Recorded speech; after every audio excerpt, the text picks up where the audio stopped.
Hi, I am Enrico Dall'Ara. I am a CISSP and a PCI QSA, and I'm working in 24 Solutions as a senior security specialist. I'm Pelle Nilsson. I'm VP Operations and Compliance Manager at 24 Solutions, responsible for our ISO certifications and PCI DSS. Welcome to the podcast on the incommensurable triad of EUDPR, PCI DSS, and ISO 27001, being EUDPR, the new European Union regulation on data protection. The agenda for today, we will try to briefly cover some of the most important points on the European Union Data Protection Regulation and its contents. The ISO 27001 international standard, the payment card industry data security standard, a comparison between the three and what differs between them, and lastly a conclusion. So the focus on the presentation will be mainly on Chapter 4 of the new European Union Data Protection Regulation. Since the EUDPR is very extensive, we have decided to focus just on Chapter 4 and give some guidance from a business perspective. Chapter 4 talks mainly about controller and processor. So what is Pelle ISO 27001? The ISO 27000 family is the international standard for managing information security. It's a quite mature standard that has been around since 2005. The current version was released in 2014. The best known standard in the family is ISO 27001, which provides the requirements for establishing an information security management system, an ISMS. An ISMS aims to provide an organization with a systematic approach to managing all types of sensitive information. The key word here being information. ISO 27001 is not focused on technical systems, but on processes and people. ISO 27001 is divided into 7 general sections: organization, leadership, planning, support, operation, performance, and improvement. It is very non-technical. The focus is on processes and on continuous improvement. It's mainly based on risk assessment and risk treatment to help organizations achieve continuous improvement. In the Annex A, you will find more concrete details on how to address the risks identified in the risk assessment. This is also covered in the standard ISO 27002, which is a guide to implementing the controls in Annex A. You cannot get certified against ISO 27002. ISO 27001, as Pelle just said, is very non-technical. It is a very good standard to mate with PCI DSS, which is very technical. PCI DSS stands for Payment Card Industry Data Security Standard. It depicts 12 requirements on how to protect cardholder data during transmission, processing, and storage. It was conceived by the 5 major credit card brands: American Express, Visa, MasterCard, JCB, and Discover. At the moment, the latest version of the PCI DSS standard is 3.2, which was released a couple of weeks ago. Yes, well, we said PCI DSS compliance is for protecting credit card holder data. Such standard is very technical in nature, but it is also a good starting point for implementing security inside an organization. Moreover, you might apply the PCI DSS security framework to other types of data, not only credit card holder data.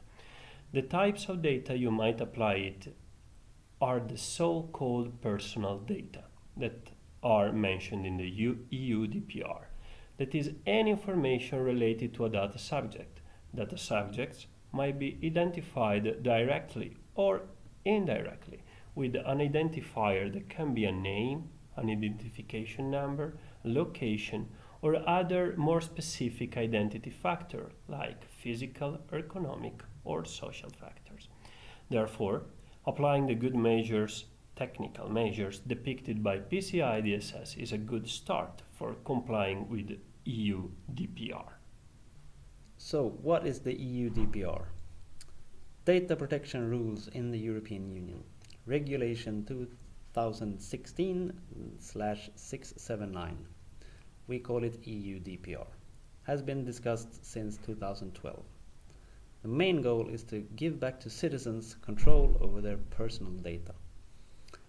A final version was approved on April 27th, 2016, and it was published on the official European Journal on May 4th, 2016. The directive entered into force on May 5th, 2016, and the European Union members will have to incorporate it into national laws within May 5th, 2018. Basically, the EU DPR puts citizens and its rights towards personal data as the focus of this new regulation. In fact, EU DPR is conceived around the concept of protection of personal data as a fundamental right of EU citizens. In light of this principle, EU DPR was crafted to shape an area of freedom, security and justice, and enabling safe exchange of personal data within the European Union. The European Union Data Protection Regulation tightens the rules of protection of personal data by reinforcing the data subject rights and monitoring compliance of data processors and controllers. What does that mean in short? In short, is that you have the right to be forgotten. You have easier access to your own data, including rights to data portability. You have the right to know when your data has been leaked or has been hacked. Your data will be protected by design and by default with this new regulation. And there will be a stronger enforcement of the rules. We will see further in the presentation that there are very big penalties for not being compliant with this new regulation. Certifications. What are the certifications that can be achieved for these three standards or regulations? The EU DPR in Article 28 states that the Commission may lay down standard contractual clauses for the matters referred to in paragraph 3 and 4 of this article, and in accordance with the examination procedure referred in Article 93.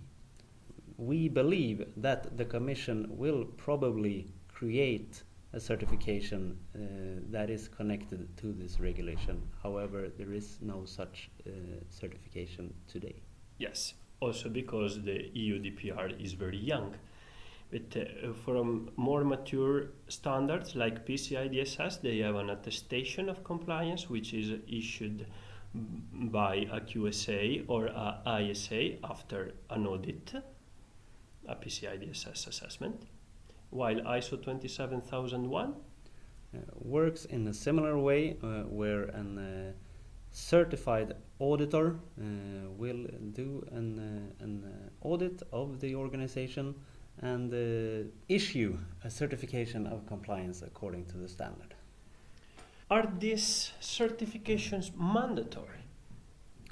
ISO 27001 is not mandatory in any way, but in many businesses and branches it is almost a de facto standard that you should be certified according to this.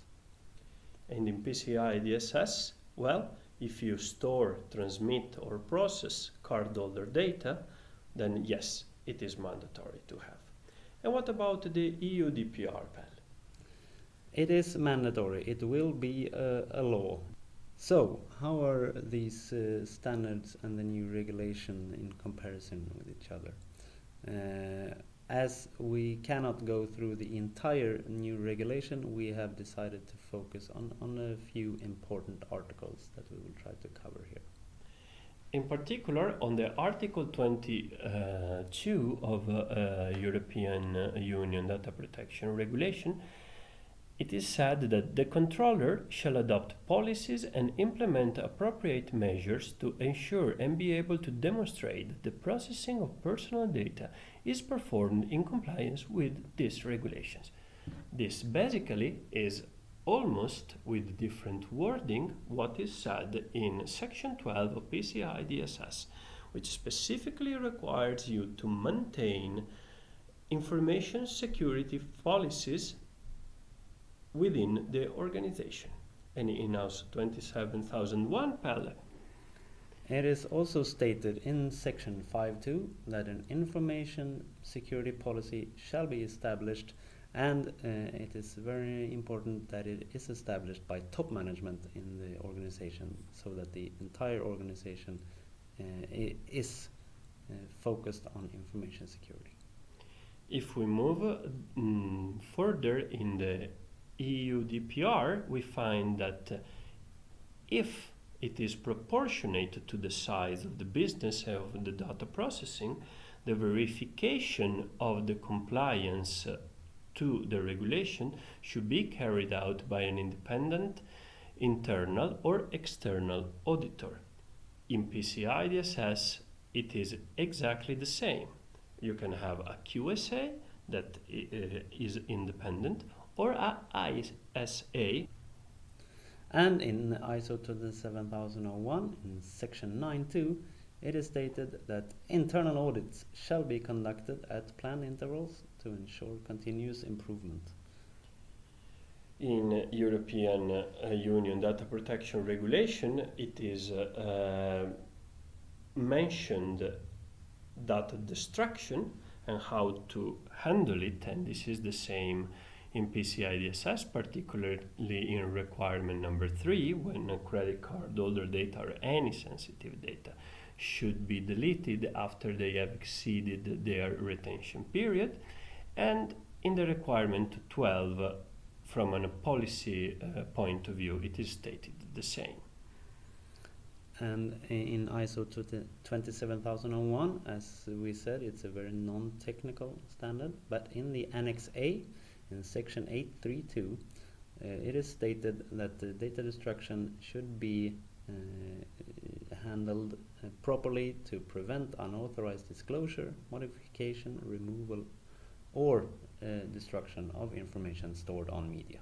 Continuing with our comparison, in EUDPR, Article 25, Paragraph 2 talks about of the access to data and its monitoring. In PCI DSS, there are 3 requirements that governs how you access the data, the requirement number 3, who access the data, requirement number 7, and the log monitoring of this access to the data, which is depicted in requirement number 10. And in ISO 27001, in the Annex A, the complete Section 9 is regarding how to limit access to information and information processing facilities.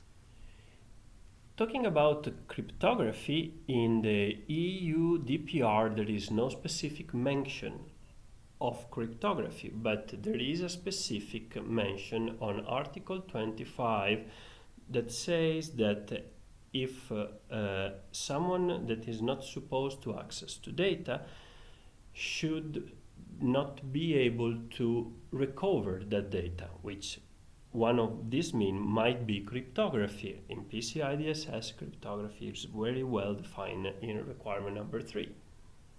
And in ISO 27001, Annex A, Section 10, the entire Section 10 is related to the proper and effective use of cryptography to protect the confidentiality, authenticity, and/or integrity of information.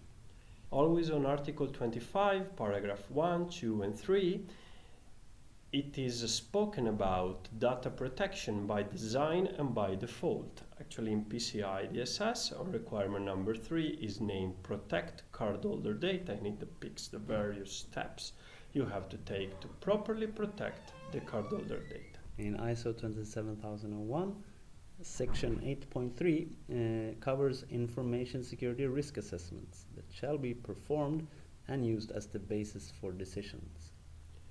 On Article 35, it is spoken about data protection impact assessment, which is the same thing that is spoken on PCI DSS requirement 12.2, which talks about risk assessment, how to perform risk assessment, and the impact that misuse or leakage of sensitive data can have on the entity or business. And in Section 8.2 of the ISO 27001 covers risk treatment plans that shall be produced to address the identified risks that the risk assessment has discovered. So, what about penalties? Well, penalties are the bad part of these regulations and standards, but they are a fact. For example, in PCI DSS, for missing compliance, you might be fined up to the 4% of worldwide turnover, but also you might incur in additional fines if you get hacked and there is a leak of credit card holder data. There are fines that might go up to $100 for each credit card data leaked. The EUDPR in Article 77 to 83 speaks about penalties between 2 to 4% of the worldwide turnover of an organization, or between 10 and 20 million euros, whichever is greater. For the ISO 27001, there are no penalties, but it is very bad publicity to suffer a breach and to lose your compliance. So, finally, any conclusions? This presentation was just a glimpse on what companies might expect from the new European Union data protection regulation. As you could have seen, it is no monkey business. It is a one-stop shop for data protection regulations, since there will be only one regulation for all the European Union members. It will be active from May 25th, 2018, so there's still be a little bit of time, but do not wait until the last minute. And we will produce a more thorough white paper that will be available to download from our website shortly. Thank you for listening. You find more information at www.24solutions.com.